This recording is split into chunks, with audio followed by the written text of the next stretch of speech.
Bismillahirrahmanirrahim. Assalamualaikum warahmatullahi wabarakatuh dan salam sejahtera diucapkan ke atas pensyarah dan rakan-rakan seperjuangan yang dikasihi sekalian. Baiklah, dalam bahagian resensi buku ini, saya telah memilih buku yang bertajuk Syair Adat Istiadat Kesultanan Melayu Kelantan, hasil pengarangan daripada A. Aziz Rahman, Baharin Ilyas, Muhammad Ikram Fadri Hussein. Yang buku ini telah diterbit pada tahun 2020 dan telah diwatakan di bawah Dewan Bahasa dan Pustaka. Baiklah, menariknya buku ini memiliki 6 bahagian dan setiap syair yang diketengahkan oleh pengarang keseluruhannya mengetengahkan adat istiadat penting warisan Raja-Raja Melayu di negeri Kelantan khususnya. Dan jika kita melihat dalam buku ini mengandungi sejumlah 2069 rangkap yang diolah kritis oleh 23 orang penulis Kelantan yang berpadu pemikiran menggarap persembahan dalam bentuk pemikiran kreatif yang berseni, iaitu dalam bentuk syair. Baiklah, berdasarkan kajian yang dilakukan oleh pengkaji dalam bahagian resensi buku ini, saya mengkaji buku yang bertajuk Syair Adat Istiadat Kesultanan Melayu Kelantan. Sebelum itu, saya ingin menerangkan sedikit sebanyak apakah itu syair. Syair terkandung di dalam kumpulan puisi tradisional. Istilah syair berasal daripada perkataan Arab Parsi, iaitu syair dan sya'ar. Syair bermaksud syair, manakala sya'ar pula bermaksud penyair. Seterusnya, syair mula berkembang di alam Melayu sejurus kehadiran tokoh sufi yang berasal daripada Nusantara bernama Hamzah Fansuri, di mana terdapat penemuan karya-karya beliau, iaitu Rumbai Hamzah Fansuri sekitar tahun dan sekitar kurun ke-17. Isi syair umumnya merupakan satu penceritaan yang panjang seperti kisah percintaan, keagamaan, falsafah, nasihat dan sebagainya. Jenis syair pula berdasarkan tema persoalan, pemikiran bergantung pada mesej yang disampaikan dalam sesebuah syair itu. Irama syair yang terdapat ada 4 jenis, iaitu irama selendang, delima, irama Siti Zubaidah, irama Siti Zawiyah dan irama dandan setia. Yang seterusnya, saya akan menerangkan beberapa ciri-ciri penting yang perlu kita ketahui dalam syair. Yang pertama, syair memiliki 4 baris serangkap dan setiap sebaris pula memiliki 3 hingga 5 patah perkataan. Manakala bilangan suku kata pula berjumlah 7 hingga 12 suku kata. Pola rima hujungnya sama, iaitu A. Satu baris memiliki satu perhentian ditandai jeda. Keempat-empat baris adalah memiliki kesatuan idea pada setiap rangkap, tetapi pada setiap rangkap berkenaan tidak dapat berdiri dengan sendiri. Setiap idea tersebut mempunyai tautan idea yang mempunyai kesinambungan dari rangkap ke setiap rangkap.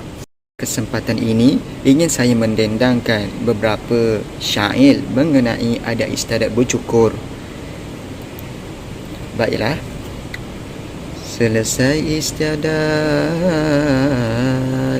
membelah mulut, disambung istiadat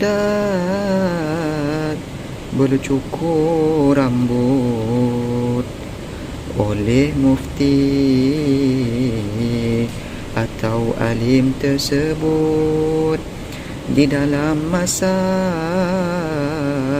yang berturut-turut. Rambut dipotong 3-4 helai sahaja, dibubuh ke dalam kelapa muda. Kias ibarat untuk penyejuk kepala. Moga puteri atau putera sihat sentiasa. Berdasarkan syair yang telah didendangkan sebentar tadi, pengarang cuba untuk menyelit beberapa perlambangan dan simbolik yang terdapat dalam syair tersebut, khususnya pada setiap adat yang terdapat pada masyarakat Melayu tradisional terdahulunya, di mana jika kita melihat dalam upacara bercukur ini atau dalam masyarakat dahulunya lebih dikenali dengan adat cukur jambul, di mana pengarang cuba untuk memberitahu kepada pembaca simbolik kepada adat ini adalah merujuk kepada satu aktiviti yang membawa kepada penyucian diri daripada sebarang kekotoran, mendorong individu untuk memelihara kebersihan diri dan kesucian dari sudut rohani dan jasmani, bermula daripada sekecil-kecil amalan sehinggalah diterapkan dan dipraktikkan apabila meningkat dewasa.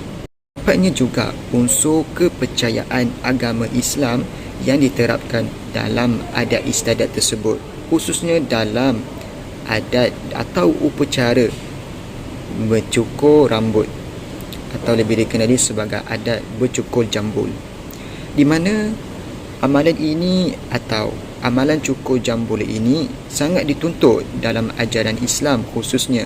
Bahkan juga ia terdiri daripada salah satu amalan sunat bersandarkan dari hadis yang dibawa oleh Rasulullah SAW mengatakan bahawa tiap-tiap anak itu tergadai dengan akikahnya yang disembelih untuk dia ketika hari ke-7 dan bercukur lalu diberikan nama.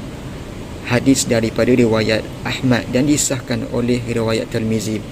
Dalam ajaran Islam, rambut yang telah dicukur pula akan ditimbang bersamaan dengan nilai mata wang emas dan dinar. Jadi wang tersebut setelah ditimbang, nilai wang tersebut akan diberikan kepada fakir miskin. Baiklah, berdasarkan kajian yang dilakukan terhadap syair adat istiadat Kesultanan Melayu Kelantan, jelaslah bahawa setiap hasil penulisan syair yang dikarang oleh pengarang adalah melambangkan ketinggian akal budi dan penciptaan tinggi yang berseni indah, dan sekaligus pengarang juga mengangkat keunikan dan keistimewaan negeri Kelantan sebagai sebuah negeri yang berdaulat, di samping menjadikan ia sebuah negeri yang berpegang teguh di bawah naungan Islam, malah kaya pula dengan budaya serta warisan di Malaysia. Menariknya lagi, mengenai buku ini, terdapatnya informasi-informasi yang lengkap dengan anotasi yang menerangkan maksud sesuatu perkataan atau istilah, sama ada merujuk kepada kata nama, benda atau penggunaan dialek Kelantan. Selain itu, disertakan juga petikan-petikan penuh seperti titah ucapan, doa, bacaan mantra dan surat-surat tertentu sebagai rujukan. Oleh itu, saya menyarankan para pencinta ilmu, khususnya buat pengkaji-pengkaji sastra mahun dari pelbagai bidang sekalipun, boleh turut bersama-sama menghayati dan mengenali setiap adat istiadat yang terdapat dalam negeri Kelantan seperti yang terkandung dalam buku syair ini.